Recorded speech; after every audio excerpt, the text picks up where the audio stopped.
لله حمدا كثيرا طيبا مباركا فيه، نحمده على جزيل نعمائه ونشكره على جميل آلائه.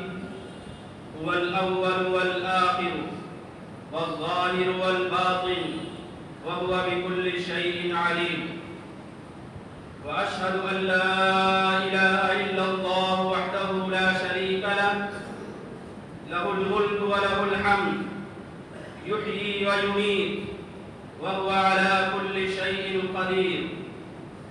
وأشهد أن سيدنا محمدًا عبده ورسوله صلى الله عليه وعلى آله وأصحابه وأزواجه وذرياته وأهل بيته ومن تبعهم بإحسان إلى يوم الدين، أما بعد. فيا أيها الإخوة المؤمنون، أوصيكم ونفسي بتقوى الله عز وجل، لأن الله عز وجل يقول: ولقد وصينا الذين أوتوا الكتاب من قبلكم وإياكم أن اتقوا الله.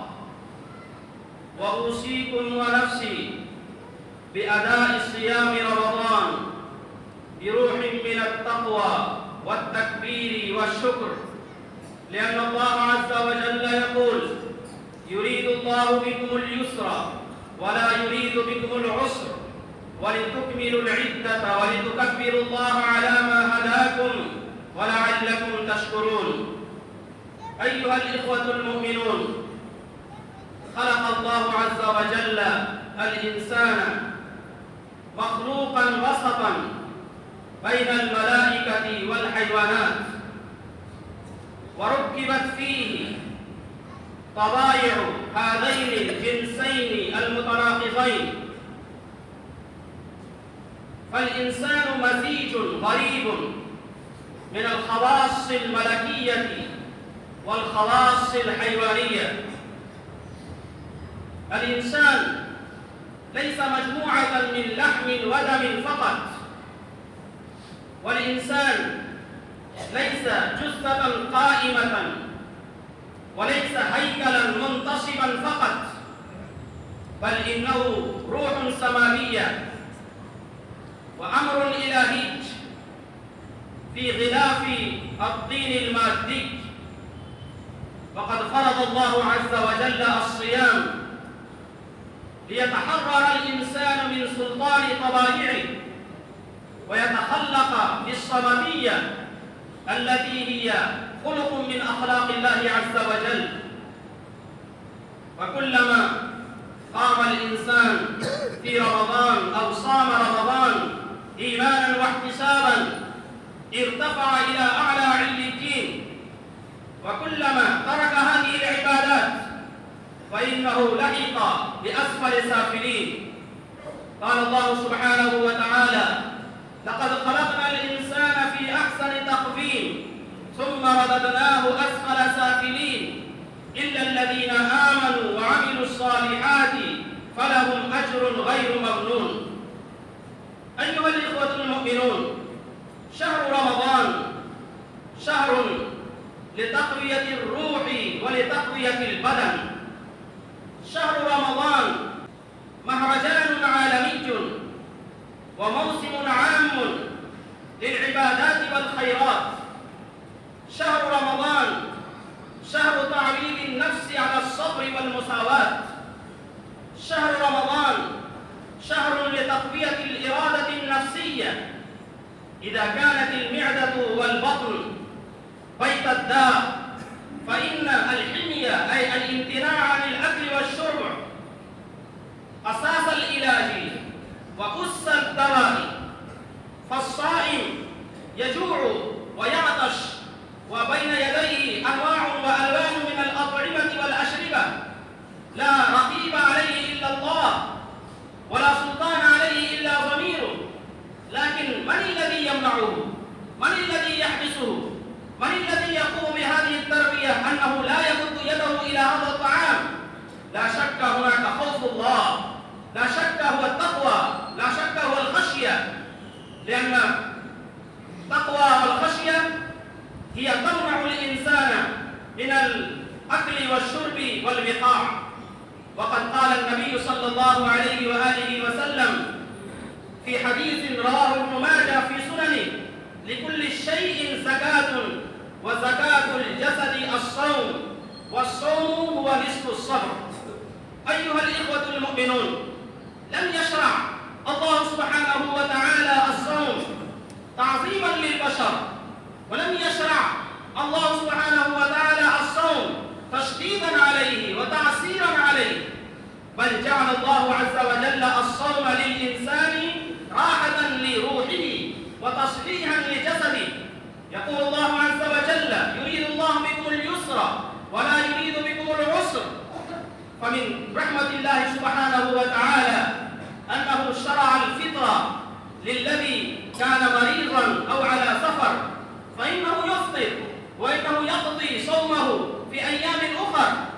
ولا شك أن هناك صومين: صوم الإنسان عن الأكل والشرب والبقاع، وهناك صوم عن المنكرات والفواحش والفحشاء والبغي والظلم. وإن أسلافنا الكرام إنهم صاموا كلا الصومين، إن أرواحهم كانت صائمة، وإن قلوبهم كانت صائمة، وإن أعينهم كانت صائمة، وإن آذانهم كانت صائمة. لكن إذا تأملنا في صيامنا فعرفنا أننا في بئس الموقف، ذلك لأن الله سبحانه وتعالى جعل شهر رمضان شهرا للقلب والروح، لكن جعلنا هذا الشهر للبطن والمعدة. جعل الله سبحانه وتعالى هذا الشهر للحلم والصبر، لكن جعلنا هذا الشهر للغضب والطيش والانتقام والفسق والفجور. جعل الله عز وجل هذا الشهر للسكينة وللوقار، لكن جعلنا هذا الشهر للصبام والفجار وأمثال ذلك. فتعالوا أيها الإخوان نصن جوارحنا من المعاصي والمنكرات، وتعالوا ننظف قلوبنا، وكذلك نطهر أنفسنا ونحفظ ألسنتنا، ونسمع هذا القول الذي رواه الصحابة رضي الله عنهم عن النبي صلى الله عليه وآله وسلم: من لم يدع قول الزور والعمل به فليس لله حاجة أن يضع طعامه وشرابه. أيها الإخوة المؤمنون، إن الصوم ليس مجموعة من أمور سلبية فقط. مثلا إذا جاء الصوم فليس غيبة وليس نميمة وليس أكل وليس شرب وليس فسق ولا فجور، لكن بل الصوم هو مجموعة من أمور إيجابية، من أمور حسنة، من أمور طيبة.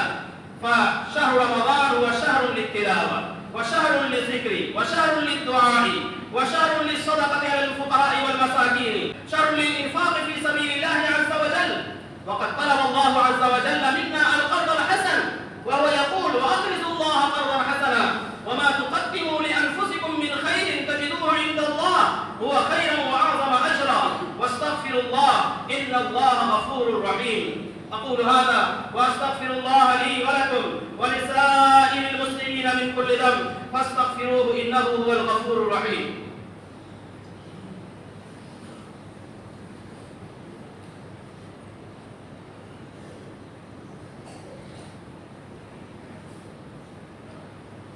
الحمد لله نحمده ونستعينه ونستغفره ونؤمن به ونتوكل عليه، ونعوذ بالله من شرور أنفسنا ومن سيئات أعمالنا.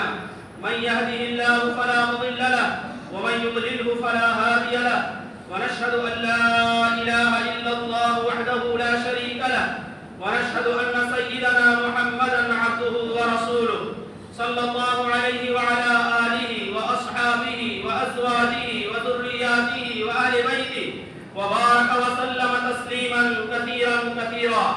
أما بعد، فيا أيها الإخوة المؤمنون، إن الله سبحانه وتعالى أمركم بأمر بدأ فيه بنفسه وثنى بملائكته المسبحة لقدسه، وثلث بكم أيها المؤمنون حيث قال مخبرا وآمرا: أعوذ بالله من الشيطان الرجيم. إن الله وملائكته يصلون على النبي يا أيها الذين آمنوا صلوا عليه وسلموا تسليما. اللهم صل على محمد وعلى آل محمد كما صليت على إبراهيم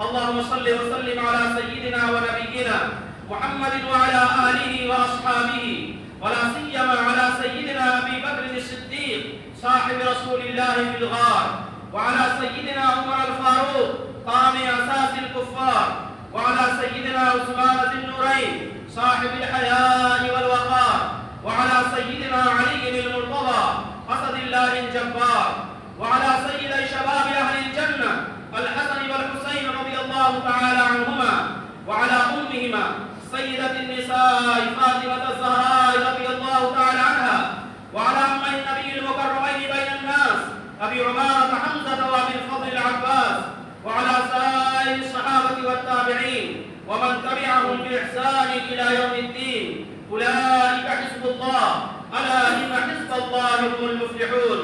اللهم اغفر لي ولمن أحسن إلي ولوالدي ولجميع المؤمنين والمؤمنات والمسلمين والمسلمات. اللهم ألف بين قلوبهم وأصلحهم وأصلح ذات بينهم وانصرهم على عدوك وعدوهم.